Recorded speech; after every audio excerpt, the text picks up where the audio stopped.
नमस्कार शेतकरी मित्रांनो, मी दीपक जाधव, नाशिक, महाराष्ट्र राज्य हवामान साक्षरता अभियानात सर्वांचे स्वागत. आज 24 जुलै 2026. तर बघा, रात्री जर बघितलं तर गोदावरी नदीला जबरदस्त पूर आला. चांदोली सायकेला वेढा त्या ठिकाणी पडला. आणि ह्या गोष्टीचं मी बघा, तुम्ही पुरावा देण्याची गरज नाही आपल्याला, परंतु माझ्या नाशिक जिल्हा हवामान अंदाज किंवा अन्य जे 1500 व्हॉट्सअप ग्रुप आहे त्यावर 22 मे 2026 रोजी एक SMS टाकला होता मी, की एल निनो तर येणार, पण त्याचा परिणाम संपूर्ण हंगामावर होणार नाही. शेतीचे काम होऊन जाईल इतका पाऊस होईल, धरणे भरतील. नाशिक जिल्ह्यातील 90% धरणे त्या ठिकाणी पूर्ण झालेली आहेत. परंतु एल्निनोचा प्रभाव असल्यामुळे राज्यात अजून धरणे, मराठवाडा आणि विदर्भामध्ये विहिरीला देखील पाणी उतरलं नाही. तर मित्रांनो बघा, आता पाऊस कसा असेल याबद्दल सांगणार आहे मी. परंतु मी एक व्हिडिओ दिला होता, तुमच्या लक्षात आला असेल, अधिक मास, त्यानंतर कुंभमेळा आणि एल्निनो यांचा एकत्रित परिणाम याचा एक डेटा त्या ठिकाणी दिला होता मी. त्या डेटामध्ये सांगितलं होतं की 44 वेळा 150 वर्षामध्ये एल्निनो आला. एल्निनो, कुंभमेळा आणि त्यानंतर हे ज्या घटना आहेत तिन्ही एकत्र आल्या होत्या अधिक मास. तर याच्यामध्ये 22 वेळा या घटना एकत्र आल्यानंतर पाऊस झालेला होता. तर त्या अभ्यास म्हणून त्या माहिती करता तुम्हाला दिला होता. तर बघा मित्रांनो, आता आपण हवामानाचा अंदाज बघू. आता जे काही गुजरात आणि खंबातच्या खाडीचं तर आभार मानले पाहिजे मित्रांनो.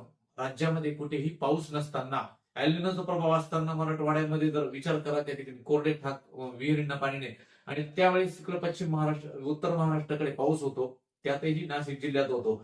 म्हणजे खंबातच्या खाडीजवळ सिस्टम आली की ती पाऊस देतेच हमखास. त्याचमुळे मी मागे देखील बोललो होतो, माझे हवामान अंदाज जे लोक पाहतात त्यांना बोललो होतो, एक वाक्य असं बोललो होतो की 2014 पासून ग्लोबल वॉर्मिंग इफेक्टमुळे तापमान वाढलंय, त्याच्यामुळे एल्निनो जरी असला तरी जिथे लोकल सिस्टम तयार होतील, लो प्रेशर तयार होतील, त्या आपल्याला पाऊस देऊन जातील असं.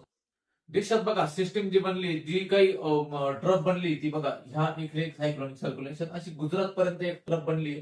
थोडं खालच्या दिशेला जरी आली तरी गुजरात आणि राजस्थान आणि मध्य प्रदेशच्या आसपास चक्राकार परिस्थिती तुम्हाला कुठल्याही ऍपवरती फिरताना दिसत असेल.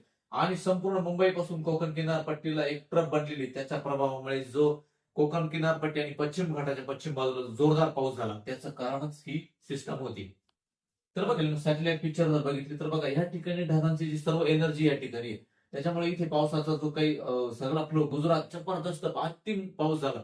400-500 मिलीमीटर पाऊस गुजरातच्या शहरामध्ये झालाय. आणि नाशिक जिल्ह्यात देखील जवळपास 90-95% सगळे धरणं भरली. फक्त पूर्व बाजूचे माणिकपुंज, त्यानंतर नागर साक्या आणि जे काही छोटी मोठी धरणं आहेत त्याच्यामध्ये, किंवा गिरणाचं भरून जाईल आता. आणि ते पूर्वेची धरणं राहिली, बाकी पश्चिम बाजूची जवळपास 90% धरणं भरली. करंट कंडिशन बघा, पाऊस ज्या ठिकाणी असतो तिथे सॅटेलाइट रडार दाखवते की पाऊस गुजरात आणि ह्या भागात पाऊस आहे. इथे नाशिक जिल्ह्याच्या आसपास या ठिकाणी आपल्याला थोडासा पाऊस दिसतो. भीमाशंकरच्या आसपास पावसाचे वातावरण हे दिसते. आता पाऊस कसा असेल बघा मित्रांनो, पुढील 8 दिवस. तर पश्चिम घाटावरती जी सायक्लोनिक सर्क्युलेशन, आपली चक्राकार परिस्थिती फिरताना दिसते, ती रात्री मुंबई, नाशिकच्या आसपास त्र्यंबकेश्वर अति मुसळधार पाऊस झाला आणि गोदावरीचं पाणी अचानक वाढलं रात्री. तर बघा, हा जो सिस्टम दिसते मित्रांनो, ही पश्चिम घाटावर पाऊस हा 3 दिवस तर असणार आहे.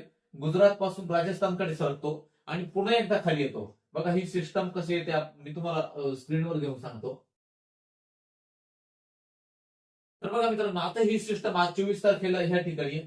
तर ही ही ह्याच ठिकाणी 24, 25, 26 ला रेंगाळते. 27 तारखेला पुन्हा उत्तर महाराष्ट्राजवळ येते आणि ह्या दिशेने थोडी अशी मॉडेलवरती दिसते. त्यावेळेस बघा, आता ह्या ठिकाणी एक सिस्टम तयार होते. हा जो चक्राकार परिस्थिती फिरताना दिसते, तर ही ह्या ठिकाणी येते मार्च 28 तारखेला. त्यावेळेस मात्र पावसाच्या सिस्टम ह्या विदर्भातून वाढताना दिसतात. त्यावेळेस मराठवाड्याच्या भागातही 28 नंतर पाऊस होईल, तर ती गुजरातकडे निघून जाते. असा एक सिस्टम आहे. ह्या व्हिडिओ संपल्यानंतर एक छोटस 1.5 मिनिटाचं अॅनिमेशन आहे, ते बघून घ्या. म्हणजे ही सिस्टम जी आता आहे ती तुम्हाला दिसेल की कशा पद्धतीने आहे. तर आता मित्रांनो बघा, आज 24 तारीख. आज राज्यामध्ये इतर भागात जो आहे, मराठवाडा, विदर्भात तितकासा मोठा काही कुठे पाऊस दिसत नाही. मात्र सिंधुदुर्ग, रायगड, रत्नागिरी, ठाणे, मुंबई, पालघर यामध्ये मुसळधार पाऊस आजही पडू शकतो, कोकणाच्या भागामध्ये. त्यानंतर नंदुरबार, धुळे आणि नाशिकच्या भागामध्ये पश्चिम बाजूला या ठिकाणी चांगला पाऊस आजही आहे. पावसाचे स्पेल कालच्यापेक्षा थोडे कमी होतील नाशिक जिल्ह्यात आज, परंतु दुपारनंतर पावसाची शक्यता त्या बनलेल्या आहे. जसं तुम्हाला उघड भेटल तसं त्याच्यामध्ये तुम्हाला आज स्प्रे द्या, उद्यानंतर त्याच्यात थोडस कमतरता होताना दिसते. म्हणजे नाशिक जिल्ह्यामध्ये नंतर पाऊस हा बराचसा कमी होतो आणि तो त्यावेळेस चांगले आंतरप्रवाही कीटकनाशक, बुरशीनाशक तुम्ही पिकांना देऊ शकता. तर हा अंदाज लक्षात घ्या. त्यानंतर साधारणपणे जर उत्तर महाराष्ट्राकडे, नाशिककडे बघितलं तर पावसाच्या शक्यता ह्या आज 24 तारखेपासून 28 तारखेपर्यंत दिसतात, परंतु इंटेन्सिटी ही कालच्या सारखी नसून कमी होत जाते. तुरळक हलके स्पेल हे 25 तारखेपासून येतील. त्यानंतर मराठवाड्यातून जो काही सिस्टम वाढत जाणार आहे, त्या जे सिस्टम तुम्ही आता मी व्हिडिओ संपल्यानंतर जे स्क्रीनवर जसे दिसणार आहे तुम्हाला, तर सिस्टम कशा पद्धतीने फिरताना आणि कोणत्या बाजूला जाते ते सर्व तुम्ही पाहून घ्या. त्यानुसार कामाचं नियोजन करा. धन्यवाद. नमस्कार, दीपक दादा हवामान अंदाज. संपूर्ण कोकण किनारपट्टी आणि नाशिक सहित मुसळधार पाऊस दिल्यानंतर सिस्टम आज 24 तारखेला गुजरातकडे सरकते. तुम्ही बघू शकता की गुजरातच्या बाजूला चक्राकार परिस्थिती फिरताना दिसते. मी सिम्बॉल टाकतो, जो फिरताना दिसतो म्हणजे तुमच्या लक्षात येईल की सिस्टम कुठे आहे.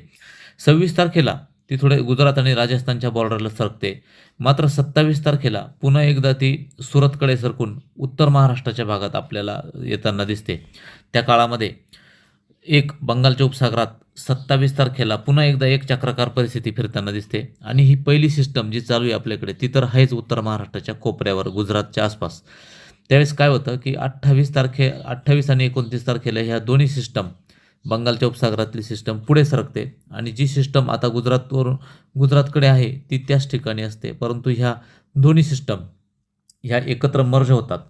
त्या काळात आजपासून 24 तारखेपासून ते तुम्ही बघू शकता की कशा पद्धतीने त्या एकत्र झाल्या आणि त्या 28, 29, 30 आणि 1 ऑगस्टच्या दरम्यान हळूहळू पुन्हा एकदा गुजरातकडे सरकतात. म्हणजे अतिशय चमत्कारिकरित्या ह्या दोन्ही सिस्टम एकत्र येतात. त्यावेळेस आज 24 तारखेपासून जर अंदाज बघितला